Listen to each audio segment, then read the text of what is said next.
démocratique du Congo, un pays où la démocratie ne règne pas totalement selon la France. Alors François Hollande a répété, assené, martelé son credo dès sa rencontre avec le président Joseph Kabila. S'il y a eu des progrès, encore trop timides, ces derniers jours, il y a un processus.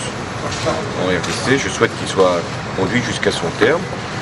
Après une rencontre avec des opposants, parler le français, c'est aussi parler les droits de l'homme.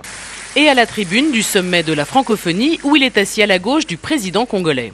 La francophonie doit porter la démocratie, les droits de l'homme, l'affirmation que tout être humain doit pouvoir choisir ses dirigeants. Voilà le principe que les francophones doivent porter. Bonjour. À la résidence de France, la Première Dame reçoit une association congolaise d'aide aux enfants des rues. Dans les rues de Kinshasa. Devant la détresse d'une innocence volée, la compagne du président met de côté ses propres tracas. Tout doit vous paraître très futile, ces livres qu'on écrit sur vous. Je ne veux pas parler de tout ça, mais effectivement, oui. Quand on voit ces problèmes-là, quand on voit que des enfants sont en danger de survie, de vie, enfin, vous avez entendu comme moi, les récits qu'on a entendus, le reste ne compte pas. Merci. Dernier geste du chef de l'État, associer un institut français à la mémoire d'un militant assassiné en juin 2010. La question des droits de l'homme s'est donc invitée à chaque moment de la première tournée africaine de François Hollande dans une communauté, la francophonie, où la France entend rester le porte-drapeau des libertés. Nous avons dit et martelé au chef de l'État de la République française que nous n'accepterons pas la révision de l'article 220 de la Constitution. On n'acceptera pas ça. Et aussi, nous avons dit qu'une démocratie vit quand l'élection présidentielle s'est faite à 2 tours.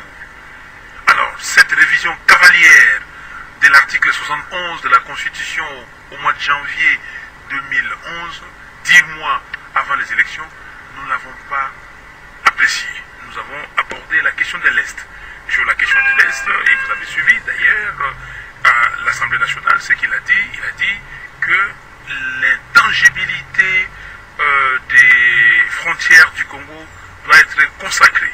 Et nous avons dit aussi que nous pensions qu'il y avait des complices à l'intérieur du gouvernement congolais. Nous avons dit au président Hollande qu'il devait regarder, parce que lui-même il a parlé de la transparence, et ici il y a des bâtiments qui pullulent, qui sortent des terres comme des champignons, mais sans qu'on sache d'où vient réellement les fonds. Alors, nous avons, en conclusion, demandé au président Hollande, il nous fallait un facilitateur, parce que la crise de légitimité, cette crise de légitimité devrait, dans tous les cas, être résorbée par un dialogue entre Congolais. On ne peut pas accepter que les gens parlent à l'extérieur et que les Congolais ne se parlent pas.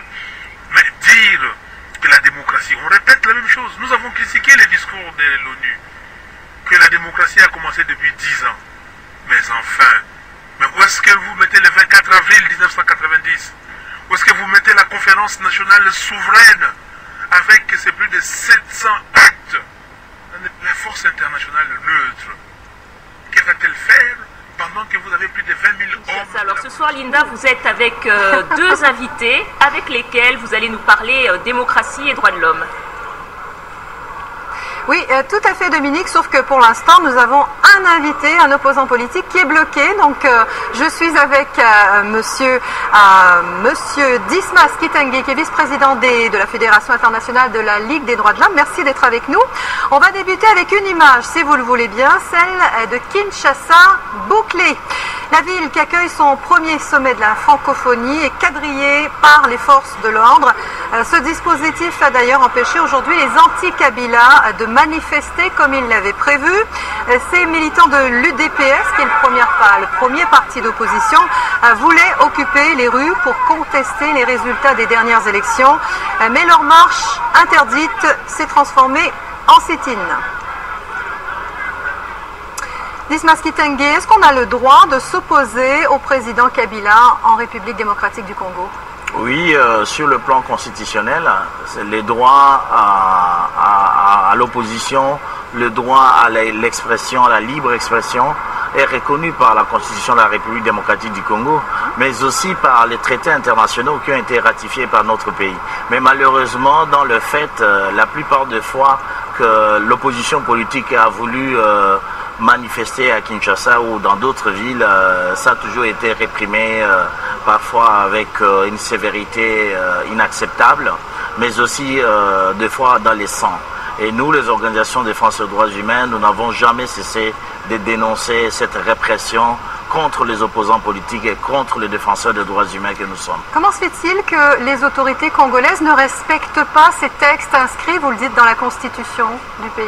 Le contexte actuel, c'est le contexte post-électoral des élections 2011 qui ont été chaotiques, qui ont été marquées par la fraude, par une contestation générale. Et le pouvoir aujourd'hui est en quête d'une légitimité qu'il a du mal à avoir. Et c'est ce qui explique deux fois il n'a pas la capacité de pouvoir tolérer les critiques, les contestations. Alors deux fois il doit recourir par la force pour taire ces contestations. Alors que dans la vie de tous les jours, le pouvoir devrait avoir la capacité de gérer ces contestations. Mais malheureusement, on voit que c'est un pouvoir qui est plus assis sur la force plutôt que sur la légitimité, sur l'acceptation par le peuple. Alors défendre les droits de l'homme, défendre la démocratie, c'est aussi le combat des ONG congolaises et internationales. Et le temps de ce sommet de la francophonie, certaines de ces organisations se sont regroupées au village des droits de l'homme. C'est à Kinshasa. Elles tentent d'y faire entendre leur voix. Je vous propose de regarder ce reportage de Pascal Achard, Cédric Ayot et Olivier Daly. La maison des droits de l'homme vient d'ouvrir et la voilà déjà remplie. Quelques mètres carrés au sein du grand village de la francophonie pour faire entendre sa voix pendant ce 14e sommet. Que ce ne soit pas une messe, une fête des dirigeants des États, alors qu'il se pose énormément de problèmes. Problèmes naturellement de gouvernance, de déficit démocratique, mais surtout des cas de violation des droits de l'homme. Une quarantaine de défenseurs des droits de l'homme réunis, un collectif, des débats et une tribune pour chacun. Kinshasa, lieu de ce 14e sommet, a soulevé la controverse, mais certains estiment maintenant que l'endroit est plutôt bien choisi. Nous avons quand même déjà obtenu des choses importantes. C'est la loi qui a été adoptée en ce qui concerne la Commission nationale des droits de l'homme. Nous pensons que c'est grâce à la pression exercée sur le gouvernement de la République démocratique du Congo, particulièrement par la France, que cette loi a été adoptée dans un délai record. Le président français arrive ce samedi. Promesse tenue, il s'entretiendra avec l'opposition et plusieurs militants congolais. Nous allons demander au président François Hollande de peser de tout son poids pour qu'au lendemain de la francophonie, que l'état de droit, que notre pays devienne en réalité un état de droit. Rendez-vous est donc pris avec François Hollande, juste après son passage chez le président Kabila. Dismas Kitenge, vous allez rencontrer vous aussi François Hollande demain, samedi. Qu'est-ce que vous allez lui dire? Nous avons d'abord demandé d'être reçus par le président Hollande, ce qu'il a accepté. Pour nous, c'est déjà un pas important puisque ça marque déjà les dialogues francs, ouverts que la communauté internationale doit avoir avec toutes les autres couches de la République démocratique du Congo en dehors des officiels. Donc nous allons saisir cette occasion pour donner le message de la vérité sur la situation des droits humains au Congo, sur la démocratie, mais aussi sur l'avenir du développement des institutions politiques. Donc en bref, nous dirons au président François Hollande que la situation des droits humains, en dépit des textes de loi que nous avons qui sont assez progressives sur les droits humains, mais leur application pose des problèmes. En plus de ça, nous allons dire au président Hollande qu'il manque une volonté politique réelle de faire respecter les droits humains, et c'est ce qui se caractérise par des exemples que nous vivons maintenant la veille du sommet. C'est la répression, l'interdiction de manifestations sous toutes ces formes de l'opposition. Nous allons dire qu'il y a aussi les problèmes de l'impunité dans ces pays, l'impunité des graves violations de droits humains du passé et du présent, le manque d'indépendance de la justice congolaise à avoir les capacités nécessaires pour réprimer ces violations de droits humains. Ce que nous allons dire aussi au président Hollande, c'est qu'il y a un déficit de communication entre les autorités et l'ensemble des défenseurs de droits humains. Puisque c'est à travers ces dialogues-là que nous pouvons faire avancer certaines choses. Dismas Kitenge, le sommet de la francophonie à Kinshasa, dans ces conditions, vous étiez pour ou contre? Nous étions pour puisque c'est une occasion de dialogue. Et nous pensons qu'en dépit des problèmes qui se posent, il faut que la communauté internationale, et en particulier la communauté francophone internationale, puisse avoir l'occasion de dialoguer avec les autorités congolaises pour faire avancer tant soit peu la situation. Et c'est vraiment dans ces dialogues que le président Hollande, nous pensons, dira aussi un message de vérité au président Kabila, à toutes les autorités, qu'il faut accompagner le Congo, mais il faut accompagner le Congo dans l'amélioration, dans le progrès. Ça veut dire que ce soit un État réellement démocratique, qu'on ne puisse plus connaître les élections du genre de novembre 2011 qui ont été contestées. Aujourd'hui, on est en train de réformer la CENI, mais qu'il y ait aussi des espaces réels de liberté d'expression et d'opinion. La commission électorale, la CENI. On va avancer un petit peu avec un autre reportage, si vous le voulez bien, Dismas Kitenge, puisque les droits de l'homme, c'était son combat. Mais en juin 2010, Floribert Chebeya était assassiné dans des circonstances qui ne sont toujours pas élucidées aujourd'hui. Et son successeur a pris le relais. Dolly Ibefo, que vous connaissez bien, est le président de la Voix des Sans Voix. C'est l'association de défense des droits de l'homme la plus importante ici en RDC. Et l'une de nos équipes, Simon Rodier et Pierre Morel, l'ont rencontré. On regarde. L'homme préfère rester discret, loin des regards, bien à l'abri dans les quartiers reculés de Kinshasa. Dans un quartier populaire, lorsque vous êtes attaqué, quand vous criez, les gens peuvent sortir. Pour nous, c'est un moyen de nous protéger. Il ne se déplace jamais seul et accepte de témoigner pour raconter une vie faite de précautions. Je suis obligé parfois de changer le quartier pendant 6 mois, après 6 mois ou après une année. Est-ce que c'est dangereux? Rester à un même endroit, c'est dangereux. À 50 ans, la liberté totale, Dolly Ibefo l'a finalement rarement connue. La défense des droits de l'homme au Congo, ça se paye. Au quotidien, pourtant, c'est un personnage public, président de la Voix des Sans Voix. C'est tous ces bâtiments où se trouvent nos bureaux. Clandestine sous Mobutu, l'association a pris la parole dans les années 90. Ils sont 13 salariés aujourd'hui. Ils reçoivent les victimes, recueillent des centaines de témoignages. Ils voient passer de 300 à 500 dossiers de violation par an. Dans le bureau de l'adjoint ce matin, 3 cas d'enlèvement politique. 2 qui sont des sympathisants de l'opposition et une autre qui est un militaire en instance de retraite. Et ils n'ont aucune nouvelle depuis 10 jours. C'est la garde républicaine qui a enlevé ces 3 personnes, le 3e âge. Nous avons reçu des témoignages de proches membres de famille. La garde républicaine désignée coupable. Un cas semblable au meurtre il y a 2 ans de l'ancien président de l'association Floribert Chebeya. Dans son bureau. Dolly a cette manie de pointer du doigt les coupables. Son ami a été assassiné derrière ses murs. C'est l'inspection générale de la police. Bon, ils appellent ça un lieu sensible, un lieu stratégique où on ne peut pas autoriser n'importe qui à entrer. Et vous n'êtes pas les bienvenus? Non. Nous ne ferons que passer. Le militant n'a pas envie d'être reconnu devant des lieux hostiles. Une vie d'esquive, c'est la loi pour un défenseur des droits de l'homme. Alors une question se pose à Dolly Ibefo. Comment son histoire peut-elle se terminer différemment de celle de Floribert Chebeya?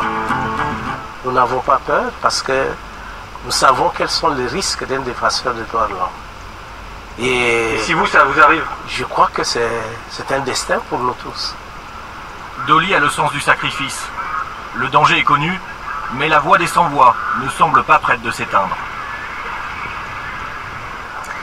Dismas Kitenge, c'est ça, être militant pour les droits de l'homme, c'est avoir une vie d'esquive? Oui, exactement. Moi, je vis ça au quotidien. Donc, c'est entre la passion de défendre les droits de tout un peuple qui sont bafoués, mais aussi la peur de ce qui peut nous arriver à nos proches. Et comme moi, en janvier de cette année 2012, mon domicile à Kisangani a été incendié probablement par des éléments armés. Voilà, et aucune enquête sérieuse n'a été menée pour dénicher, malgré la plainte, malgré la déclaration des officiels congolais. Donc il y a toujours un décalage entre ce qu'ils disent en ce qui concerne la protection des défenseurs et en réalité ce qu'ils ne nous donnent pas. Vous avez reçu des menaces de mort personnellement? Vous avez peur pour votre vie? J'en ai déjà reçu plusieurs fois pendant les 22 ans de mon engagement en faveur de la cause des droits humains. Et ça ne s'arrête pas seulement à moi, ça va même au-delà de moi pour ma famille, mon épouse et mes enfants, qui plusieurs fois, déjà c'est la 3e fois que ma maison a été incendiée. Voilà, ça fait un peu trop, mais j'essaie de dire qu'il faut garder le moral puisque le travail qu'on fait concerne la libération de tout un peuple de la dictature, de la négation. Dismas Kitenge, on me confirme donc que notre deuxième invité qui devait être auprès de vous, Vital Kamerhe, président de l'Union pour la nation congolaise, donc un parti d'opposition. Vital Kamerhe est donc bloqué à l'entrée de notre centre de presse officiellement parce qu'il n'a pas de badge. Ça vous étonne? Ça ne m'étonne pas puisqu'il y a toujours un décalage entre les discours on accueille la francophonie, c'est que la francophonie sera le sommet de tout le monde et la réalité quotidienne c'est que d'empêcher l'opposition de s'exprimer et d'empêcher l'opposition d'avoir aussi de participer à cet espace-là. Nous dénonçons vraiment cet empêchement de M. Vital Kamerhe à participer à cette émission. Eh bien, message entendu. Merci Dismas Kitenge d'avoir été, d'être venu jusqu'à nous au sommet de la francophonie. Voilà Dominique à Paris, ce que l'on pouvait dire ce soir sur ce dossier démocratie et droits de l'homme. Déclaré chômé et payé a été compris par plus d'un Quinois. À voir ces images, les rues et routes de la capitale sont restées pratiquement désertes.